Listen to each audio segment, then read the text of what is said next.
السلام علیکم ورحمۃ اللہ وبرکاتہ۔ نماز میں کم سے کم کتنی آواز میں قرأت یا تسبیح پڑھنا ضروری ہے؟ یہ ایک بھائی صاحب کا سوال ہے۔ انشاءاللہ تبارک و تعالی اس بارے میں آپ کو بتاؤں گا، اور اکثر نمازیوں سے یہ غلطی ہوتی رہتی ہے، اس لیے آپ اس کو دھیان سے سن لیں، اور جب آپ نماز پڑھیں تو اپنی نماز اسی طریقے سے پڑھنے کی کوشش کریں۔ سب سے پہلے آپ قرأت کا مطلب سمجھ لیں کہ جب قرأت کہا جاتا ہے تو پڑھنے کا مطلب یہ ہوتا ہے کہ خود سن سکے۔ اگر کوئی شخص اس طریقے سے پڑھ رہا ہے کہ اس کے صرف اور صرف ہونٹ ہل رہے ہیں، زبان سے اس کے الفاظ نہیں نکل رہے ہیں، تو ایسی صورت میں وہ قرأت نہیں مانا جائے گا اور وہ پڑھنا نہیں مانا جائے گا۔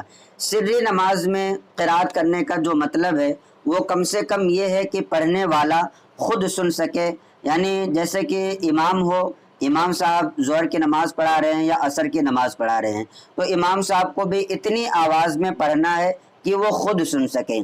اگر کوئی اکیلا نماز پڑھ رہا ہے تو اس کو بھی اتنی تیز سے پڑھنا ہے کہ اس کے کان تک آواز خود جا سکے، یعنی اگر کوئی وہاں پر ایسی چیز نہ ہو جس کی وجہ سے سننے میں کوئی تکلیف ہو، شور و غل وغیرہ نہ ہو، یا اور کوئی ایسی آواز نہ آ رہی ہو کہ اگر وہ آواز نہ ہوتی اور یہ قرأت کرتا تو اس کے کانوں تک آواز آتی، تو یہی قرأت کا مطلب ہے اور یہی قرأت ہے۔ لیکن اگر اتنی کم آواز میں پڑھا کہ وہ خود بھی نہیں سن سکتا ہے، کوئی معنی بھی نہیں ہے کہ جس کی وجہ سے نہ سنا جا سکے، تو وہ قرأت نہیں ہوتی ہے۔ لہٰذا جو اس طریقے سے نماز میں پڑھتے ہیں کہ خود نہ سن سکیں، فقہائے کرام فرماتے ہیں کہ ان کی قرأت نہیں ہوتی ہے، اور نماز میں قرأت کرنا فرض ہے۔ لہٰذا جب قرأت نہیں پائی جائے گی تو جو لوگ اس طریقے سے پڑھتے ہیں کہ نماز میں اتنے کم آواز میں پڑھتے ہیں یا پڑھتے ہیں تو ان کے صرف ہونٹ ہلتے ہیں، تو ایسے لوگوں کی نماز نہیں ہوتی ہے۔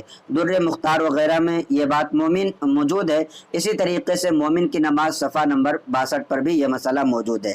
اور رہی بات جہری نماز میں کہ امام صاحب جیسے نماز پڑھا رہے ہوں تو ان کو کتنی آواز سے قرأت کرنا ہے، تو جہری نماز میں امام کو اتنی آواز میں تلاوت کرنا ضروری ہے کہ پہلی صف کے لوگ سن سکیں۔ یہ قرأت کا ادنا درجہ ہے، کم سے کم درجہ ہے، اور زیادہ سے زیادہ کتنی آواز ہو، شریعت نے اس کی کوئی حد مقرر نہیں کی ہے۔ جتنی بھی تیز آواز میں انسان پڑھ سکتا ہے اتنی تیز میں پڑھ سکتا ہے، اس میں کسی طرح کی کوئی قباحت اور کوئی حرج نہیں ہے۔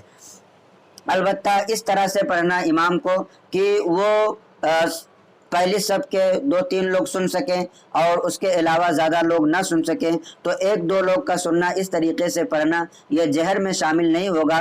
اگر اتنے کم آواز میں کوئی امام پڑھتا ہے یا نماز پڑھانے والا پڑھتا ہے تو ایسے صورت میں اس کی نماز نہیں ہوتی ہے، بلکہ پہلی صف میں کچھ لوگوں کا سننا ضروری ہے۔ اگر صف لمبی ہو مسجد میں تو ایسا نہیں ہے کہ پورے صف کے لوگوں کا سننا ضروری ہے۔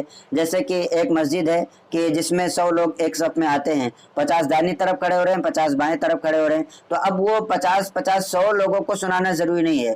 کم سے کم جیسے کہ جو امام صاحب کے پیچھے ہیں 10-20 لوگ 30 لوگ بھی سن لیتے ہیں، یا پہلی صف کے کچھ لوگ سن لے رہے ہیں اور پہلی صف کے جسٹ پیچھے جو لوگ کھڑے ہیں وہ لوگ سن لے رہے ہیں، تو ایسے صورت میں وہ قرأت مانا جائے گا اور وہ نماز ہو جائے گی۔ لہٰذا آپ نے جو پوچھا ہے کہ قرأت کم سے کم کتنی آواز میں ہونا چاہیے، تو قرأت جو ہے کم سے کم اتنی آواز میں ہونا چاہیے کہ آپ خود سن سکیں۔ رہی بات تسبیحات کی، تو اگر تسبیحات کو کوئی اپنے دل میں پڑھتا ہے یا من میں پڑھتا ہے تو بھی ایسی صورت میں اس کی نماز ہو جائے گی، نماز میں کوئی فرق نہیں آئے گا، اس لیے کہ نماز میں جو تسبیحات ہیں وہ تسبیحات کا پڑھنا سنت ہے۔ البتہ اگر پڑھنے کا معنی دیکھا جائے تو تسبیحات کو بھی اتنی آواز میں پڑھنا چاہیے کہ وہ خود سن سکے، تاکہ اس کے پڑھنے کا اس کو ثواب مل سکے۔ تو امید کرتا ہوں کہ آپ کو یہ مسئلہ سمجھ میں آیا ہوگا۔ اپنے دوستوں احباب کو بھی اس کلپ کو زیادہ سے زیادہ شیئر کریں تاکہ انہیں بھی دینی معلومات حاصل ہو اور وہ بھی شرعی مسائل پر عمل کر سکیں۔ السلام علیکم ورحمۃ اللہ وبرکاتہ۔